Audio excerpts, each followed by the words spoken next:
ప్రియ సహోదరి సహోదరులారా, నేడు పునీత మార్కు గారి ఉత్సవాన్ని కొనియాడుతున్నాం. నూతన వేదంలో మనకున్న 4 సువార్తల్లో 2వ సువార్త యొక్క గ్రంథకర్త మార్కు గారే. ఈయన పేతురు గారి యొక్క శిష్యుడు. పౌలు గారి యొక్క సువార్త ప్రయాణాల్లో తోడుగా వెళ్లి ఎంతో సేవ చేశాడు. అలెగ్జాండ్రియాలో తాను ఒక గొప్ప క్రైస్తవ సంఘాన్ని ఏర్పాటు చేసి అనేక వేదహింసలు అనుభవించాడు. క్రీస్తు కొరకు, క్రీస్తు యొక్క సందేశం కోసం ఎన్నో త్యాగాలు చేశాడు.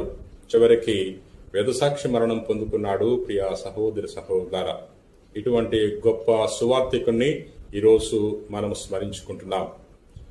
ఈ సువార్థికుడు ఏ విధంగా అయితే క్రీస్తు కొరకు, క్రీస్తు యొక్క సందేశం కోసం ఎంతో త్యాగం చేసి తన యొక్క జీవితాన్ని పణంగా పెట్టాడో, మనం కూడా క్రీస్తు కొరకు శ్రమించాలి. క్రీస్తు యొక్క సందేశాన్ని ఇతరులకు చాటి చెప్పాలి. ఈ రోజున ఈ పునీతుని యొక్క ప్రార్థనా సహాయాన్ని ప్రత్యేకంగా కోరుకుందాం. నేటి సువిశేషము మార్కు సువార్త 16వ అధ్యాయము 15వ వచనం నుండి 20వ వచనం వరకు. యేసు వారితో ఇట్లు పలికెను, మీరు ప్రపంచమంతటా తిరిగి సకల జాతి జనులకు సువార్తను బోధింపుడు.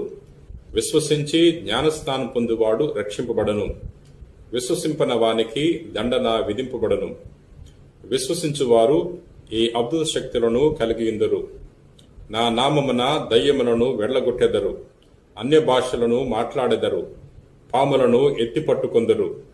ప్రాణాపాయమైనది ఏది త్రాగినను వారికి హాని కలుగదు.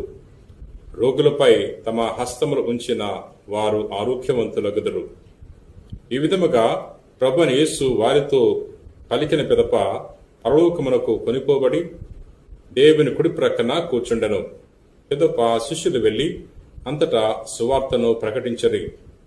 ప్రభు వారికి తోడ్పడుచు అద్భుతముల ద్వారా వారి బోధ యథార్థమని నిరూపించుచుండెను. ప్రియ సహోదరి సహోదరులారా, నేటి సువార్తలో యేసు ప్రభు తన శిష్యులకు దర్శనమిచ్చి సువార్తను బోధించమని తెలియజేస్తున్నారు. మీరు ప్రపంచమంతటా తిరిగి సకల జాతి జనులకు సువార్తను బోధించండి.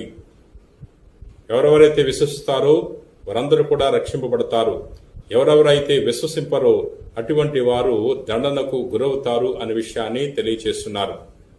ఈ యొక్క ఆజ్ఞను ఆలకించిన శిష్యులు ప్రపంచ నలుమూలకెళ్లి సువార్తను బోధించారు. సువార్తను బోధించే క్రమంలో వారు అనేక ఇబ్బందులు అనుభవించారు, అనేక శ్రమలకు గురయ్యారు. కొంతమంది వేదహింసలకు, కొంతమంది వేదసాక్షి మరణం పొందుకున్నారు.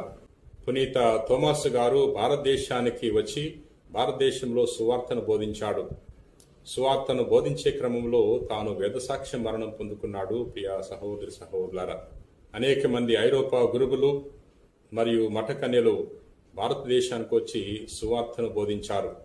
ఈరోజు మనము క్రీస్తును తెలుసుకున్నామంటే, క్రీస్తు యొక్క అనుచరులుగా జీవించగలుగుతున్నామంటే దానికి కారణము ఐరోపా నుండి మన దేశానికి విచ్చేసిన అనేక మంది మిషనరీస్, అనేక మంది గురువులు, మఠకన్యలు. ఈ రోజున ఈ సువార్తను ధ్యానం చేస్తున్న తరుణంలో మనము కూడా మన బాధ్యతను గుర్తెరగాలి.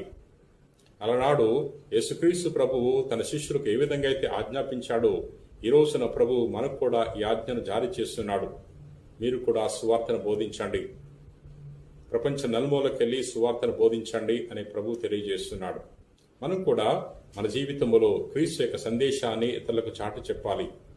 క్రీస్తు యొక్క ప్రేమ సందేశాన్ని, శాంతి సందేశాన్ని ఇతరులతో చాటుకోవటానికి ప్రయత్నం చేయాలి. దానికి కావలసిన ఆత్మశక్తిని అనుగ్రహించమని ప్రభుని వేడుకుందాం. ప్రార్థన చేసుకుందాం.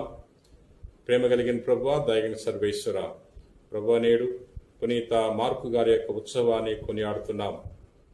ప్రభువా, నీ యొక్క సందేశాన్ని నీ యొక్క శిష్యులు ప్రపంచ నలుమూలకెళ్లి ప్రకటించారు. మేము కూడా వారి వలె నీ యొక్క సందేశాన్ని ఇతరులకు చాటడానికి మాకు కావలసిన ఆత్మవిశ్వాసాన్ని, ఆత్మశక్తిని దయచేయండి. ఈ రోజున ఎవరెవరైతే ఈ వాక్యాన్ని ఆలకించి ప్రార్థన చేయుచున్నారో అటువంటి వారందరూ కూడా పేరు పేరున దీవించమని మా నాథుడైన క్రీస్తు ద్వారా మనవి చేయుచున్నాం తండ్రి. ఆమెన్.